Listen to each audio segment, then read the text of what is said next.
ഇനിയിപ്പോ ഉയർന്നു വന്ന ഇപ്പം വന്ന തെളിവിനെ അടിസ്ഥാനപ്പെടുത്തിയിട്ട് രാഹുൽ മാങ്കൂട്ടത്തിന്റെ പേരിൽ എന്തെങ്കിലും ഒരു സംഘടനാപരമായ അച്ചടക്ക നടപടി എടുക്കാൻ കെൽപ്പുണ്ടോ കോൺഗ്രസിന്? ജിൻഡോ ജോൺ ഇവിടെ മറുപടി പറയണം. നിങ്ങൾക്ക് കെൽപ്പുണ്ടോ?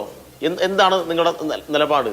ഹണി ഭാസ്കർ ഇന്ന് വരെ അവരുടെ ഫേസ്ബുക്കിൽ പോസ്റ്റ് ചെയ്ത പല പുരുഷന്മാരുമായിട്ടുള്ള ഫോട്ടോ മുഴുവൻ എടുത്തിട്ട് വീണ്ടും വീണ്ടും ഇവരുടെ അണികൾ പോസ്റ്റ് ചെയ്യുകയാണ്.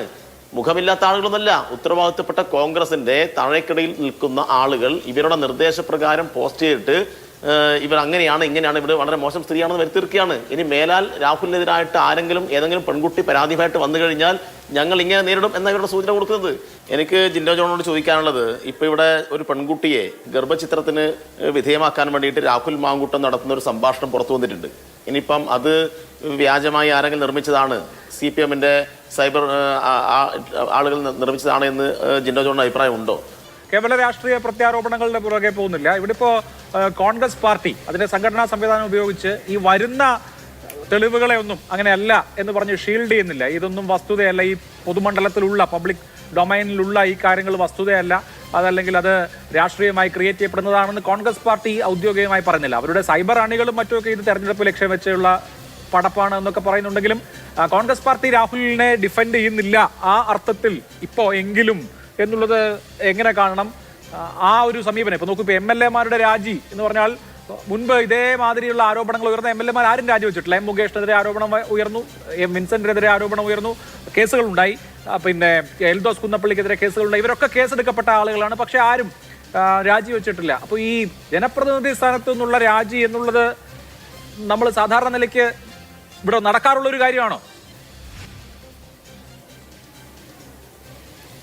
അഭിലാഷേ, ഈ ചർച്ചയിൽ ജിൻഡോ ജോൺ പറഞ്ഞു വന്നത് എന്താണ്?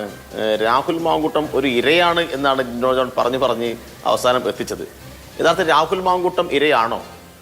എനിക്ക് ജിൻഡോ ജോണിനോട് ചോദിക്കാനുള്ളത്, ഇപ്പൊ ഇവിടെ ഒരു പെൺകുട്ടിയെ ഗർഭചിത്രത്തിന് വിധേയമാക്കാൻ വേണ്ടിയിട്ട് രാഹുൽ മാങ്കൂട്ടം നടത്തുന്ന ഒരു സംഭാഷണം പുറത്തു വന്നിട്ടുണ്ട്. ഇനിയിപ്പം അത് വ്യാജമായി ആരെങ്കിലും നിർമ്മിച്ചതാണ്, CPM-ന്റെ സൈബർ ആളുകൾ നിർമ്മിച്ചതാണ് എന്ന് ജിൻഡോ ജോണിന് അഭിപ്രായം ഉണ്ടോ? അപ്പൊ യഥാർത്ഥ ഇരയാരാണ്? ഇപ്പോൾ ഉയർന്നു വന്ന വിഷയത്തിൽ ഇര രാഹുലല്ല. ജിൻഡോ ജോൺ വളരെ കഷ്ടപ്പെട്ടിട്ട് രാഹുൽ ഒരു ഇരയാണ് എന്ന് സ്ഥാപിക്കുക വഴി ജിൻഡോ ജോണിനെ സംരക്ഷിക്കുന്ന പണിയെടുക്കുന്ന അഭിലാഷ് ഇപ്പൊ ചോദിച്ചല്ലോ, ഇവരാരും ഡിഫെൻഡ് ചെയ്യാൻ വന്നിട്ടില്ല എന്ന്. ഈ ചർച്ചയിൽ തന്നെ എത്രമാത്രം വളഞ്ഞ വഴിയിൽ കൂടിയാണ് കോൺഗ്രസിന്റെ വക്താവ് ഇയാൾ ഡിഫെൻഡ് ചെയ്യാൻ വേണ്ടി ശ്രമിക്കുന്നത്. എന്നിട്ട് കുറെ പഴയ കാര്യങ്ങളൊക്കെ പറഞ്ഞ് ഇതുമായി കൂട്ടിച്ചേർത്ത് വെക്കുകയാണല്ലോ. അപ്പൊ എന്താ അതിന്റെ ഉദ്ദേശം?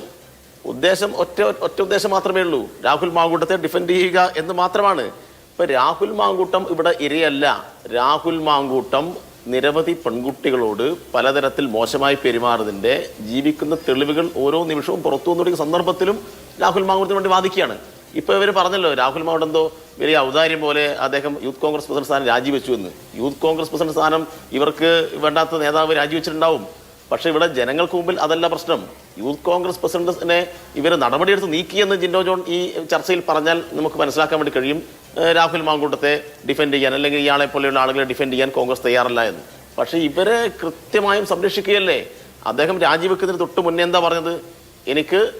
ഞാൻ നിരവധി കോൺഗ്രസ് നേതാക്കന്മാരുമായി സംസാരിച്ചു, ആരും എന്നോട് രാജിയൊന്നും ആവശ്യപ്പെട്ടിട്ടില്ല, എന്നോട് രാജിവെക്കാൻ ആരും പറഞ്ഞിട്ടില്ല, പിന്നെ ഞാൻ എൻ്റെ ഇഷ്ടത്തിന് രാജിവെക്കുന്നതാണെന്ന് പറഞ്ഞത്. യഥാർത്ഥത്തിൽ ഇവർ രാഹുൽ മാങ്കൂട്ടത്തെ ഡിഫെൻഡ് ചെയ്യുന്നില്ലെങ്കിൽ, സംരക്ഷിക്കുന്നില്ലെങ്കിൽ, ഇവരുടെ നേതാക്കളുടെ മുന്നിൽ തന്നെ കിട്ടിയ പരാതി വെച്ചിട്ട് നേരത്തെ നടപടി എടുക്കണമായിരുന്നു. നേരത്തെ നടപടി എടുത്തിട്ടില്ല. ഇനിയിപ്പോ ഉയർന്നു വന്ന ഇപ്പം വന്ന തെളിവിനെ അടിസ്ഥാനപ്പെടുത്തിയിട്ട് രാഹുൽ മാങ്കൂട്ടത്തിന്റെ പേരിൽ എന്തെങ്കിലും ഒരു സംഘടനാപരമായ അച്ചടക്ക നടപടി എടുക്കാൻ കെൽപ്പുണ്ടോ കോൺഗ്രസിന്? ജിൻഡോ ജോൺ ഇവിടെ മറുപടി പറയണം. നിങ്ങൾക്ക് കെൽപ്പുണ്ടോ? എന്താണ് നിങ്ങളുടെ നിലപാട്? ഇപ്പോൾ ഈ ആരോപണം ഉന്നയിച്ചിട്ടുള്ള പെൺകുട്ടികളെല്ലാം വളരെ മോശം പെൺകുട്ടികളാണോ? ഇവരിപ്പോൾ ഇതല്ലേ പറഞ്ഞ് പ്രചരിപ്പിക്കുന്നത്? ഈ ചർച്ചയുടെ തുടക്കത്തിലുണ്ടായിട്ടുള്ള ഹണി ഭാസ്കറിനെതിരായിട്ട് ഇവരുടെ സൈബർ ടീം എന്തൊക്കെ പ്രചരണമാണ് നടത്തിക്കൊടുക്കുന്നത്? ഹണി ഭാസ്കർ ഇന്ന് വരെ അവരുടെ ഫേസ്ബുക്കിൽ പോസ്റ്റ് ചെയ്ത പല പുരുഷന്മാരുമായിട്ടുള്ള ഫോട്ടോ മുഴുവൻ എടുത്തിട്ട് വീണ്ടും വീണ്ടും ഇവരുടെ അണികൾ പോസ്റ്റ് ചെയ്യുകയാണ്. മുഖമില്ലാത്ത ആളുകളൊന്നല്ല, ഉത്തരവാദിത്തപ്പെട്ട കോൺഗ്രസിന്റെ താഴേക്കിടയിൽ നിൽക്കുന്ന ആളുകൾ ഇവരുടെ നിർദ്ദേശപ്രകാരം പോസ്റ്റ് ചെയ്തിട്ട് ഇവർ അങ്ങനെയാണ് ഇങ്ങനെയാണ്, ഇവർ വളരെ മോശം സ്ത്രീയാണെന്ന് വരുത്തിയിരിക്കുകയാണ്. ഇനി മേലാൽ രാഹുലിനെതിരായിട്ട് ആരെങ്കിലും ഏതെങ്കിലും പെൺകുട്ടി പരാതിയായിട്ട് വന്നു കഴിഞ്ഞാൽ ഞങ്ങൾ ഇങ്ങനെ നേരിടും എന്ന ഇവരുടെ സൂചന കൊടുക്കുന്നത്. ഇപ്പോൾ ഇവരുടെ തന്നെ അനുഭാവി ഇവരുടെ നേതാക്കളുമായിട്ട് അടുത്ത ബന്ധമുള്ളതാണല്ലോ റിനി. ആദ്യം പരാതി ഉന്നയിച്ച ആരോപണം ഉന്നയിച്ച റിനി. ആ റിനിക്കെതിരായിട്ട് എന്തെല്ലാം ആരോപണമാണ് ഇവർ ഉന്നയിക്കുന്നത്? ആ പെൺകുട്ടിയെ സോഷ്യൽ മീഡിയയിൽ കോൺഗ്രസിന്റെ സൈബർ ടീം എത്ര ക്രൂരമായിട്ടാണ് ഇപ്പോൾ വേട്ടയാടിക്കൊണ്ടിരിക്കുന്നത്. ഇനി ഇതിലൊന്നും ഞങ്ങൾക്ക് പങ്കില്ല എന്ന് പറഞ്ഞാൽ അത് ആളുകൾ എങ്ങനെ വിശ്വസിക്കണം എന്നാണോ പറയുന്നത്? ഇതെല്ലാം വളരെ കൃത്യമായിട്ട് രാഹുലിനെ സംരക്ഷിക്കാൻ വേണ്ടിയിട്ട് ഇവരുടെ സൈബർ സംഘം ഇറങ്ങി പുറപ്പെട്ടിരിക്കുകയാണ്. അപ്പോൾ പിന്നെ ഇവർ മറ്റു ചില കാര്യങ്ങളെക്കുറിച്ചൊക്കെ ഞാൻ പിന്നെ കഥ പറയാൻ തുടങ്ങിയ പിന്നെ ഒരുപാട് പറയേണ്ടി വരും. ഇപ്പോൾ സോളാറിനെ കുറിച്ചും ഉമ്മൻചാണ്ടിയുടെ കാര്യത്തെക്കുറിച്ച് ഇവിടെ പറഞ്ഞല്ലോ. ജുഡീഷ്യൽ കമ്മീഷൻ റിപ്പോർട്ടൊക്കെ ഇവിടെ ഉണ്ട്, ആളൊമ്പിൽ വായിക്കാൻ പറ്റുന്ന റിപ്പോർട്ടാണ്. പിന്നെ അന്നത്തെ ഫോൺ കോൾ ലിസ്റ്റൊക്കെ പുറത്തു വന്നിരുന്നു. ആ ലിസ്റ്റ് കണ്ടിട്ട് നിങ്ങളുടെ നേതാവ് മുരളീധരൻ അന്ന് ചോദിച്ചത് ഇവരെല്ലാം രാത്രി ഇങ്ങനെ വിളിക്കുന്നത് കോൺഗ്രസിന്റെ ഭരണഘടന പഠിപ്പിക്കാനായിരുന്നോ എന്ന് ചോദിച്ച അനുഭവമുണ്ട്. നിങ്ങളുടെ ഒരു MP ഉണ്ടല്ലോ കാസർഗോഡ്, രാജമോഹൻ ഉണ്ണിത്താൻ, ഞാൻ പറയണോ കാര്യങ്ങളെല്ലാം? ഇതൊന്നും ഈ ചർച്ചയിൽ ഞാൻ പറയണമെന്ന് കരുതിയല്ല, അങ്ങനെ ഒരു ചർച്ചയല്ല ഇത്. അപ്പൊ രാജമോഹൻ ഉണ്ണിത്താൻ എന്ന് പറഞ്ഞ കാര്യം അവിടെ ഉണ്ട്. നിങ്ങളുടെ തന്നെ നേതാക്കന്മാർ തന്നെ വെളിപ്പെടുത്തിയിട്ടുള്ള പല കാര്യങ്ങൾ ഞാനതൊന്നും പറയുന്നില്ല. അതുകൊണ്ട് ഞാൻ ജിൻഡോ ജോൺ ചില കാര്യങ്ങളൊക്കെ ഓർപ്പിച്ചുകൊണ്ട് ഞാനത് പറഞ്ഞു എന്ന് മാത്രമേ ഉള്ളൂ. ഞങ്ങളെ സംബന്ധിച്ചിടത്തോളം ഇത്തരം വിഷയങ്ങളിൽ ഞങ്ങളിങ്ങനെ ഒരു ആരോപണം ഉണ്ടാക്കിയിട്ട് ആരെങ്കിലും വേട്ടയാടാൻ ഉദ്ദേശിക്കുന്നേ ഇല്ല. ഞങ്ങൾ ഈ കാര്യത്തിലെല്ലാം എടുത്ത നിലപാട് അഭിലാഷിന് മനസ്സിലാക്കാൻ വേണ്ടി കഴിയും. ഞങ്ങൾ ആദ്യഘട്ടം മുതൽ ഞങ്ങൾ നടത്തിയ പ്രതികരണം ഉൾപ്പെടെ മനസ്സിലാക്കി. ഞങ്ങളെന്നും ഇവരെയൊന്നും ടാർഗറ്റ് ചെയ്ത് പോകുന്ന ആളല്ല. ഞങ്ങൾ രാഷ്ട്രീയമായി കാര്യങ്ങൾ കാണുന്ന ആളുകളാണ്. രാഷ്ട്രീയമായിട്ട് മാത്രമേ കാര്യങ്ങൾ കാണുന്നുള്ളൂ. അതുകൊണ്ട് ഇവിടെ ഇപ്പോൾ ഉയർന്നു വന്ന പ്രശ്നങ്ങൾ ഇരകൾ നേരിട്ട് വന്നിട്ട് മാധ്യമങ്ങൾക്ക് മുന്നിൽ പറയുന്നു. അത് സംബന്ധിച്ചാണ് ഞങ്ങൾ അഭിപ്രായം പറഞ്ഞത്. ഞങ്ങൾ അഭിപ്രായം പറഞ്ഞിട്ട് അവർ വന്ന് കാര്യങ്ങൾ വെളിപ്പെടുത്തിയല്ല. ഞങ്ങൾ ആരോപണം ഉന്നയിച്ചിട്ട് അവരെ കൊണ്ട് കാര്യങ്ങൾ വെളിപ്പെടുത്താൻ ക്ഷണിച്ചതല്ല. അവരാണ് ആദ്യം ഉന്നയിച്ചത്. അതിനകത്താണ് മറുപടി പറയേണ്ടത്. അല്ലാതെ കിടന്ന് ഈ നിലയിൽ മെഴുകാൻ പാടില്ല. ശരി.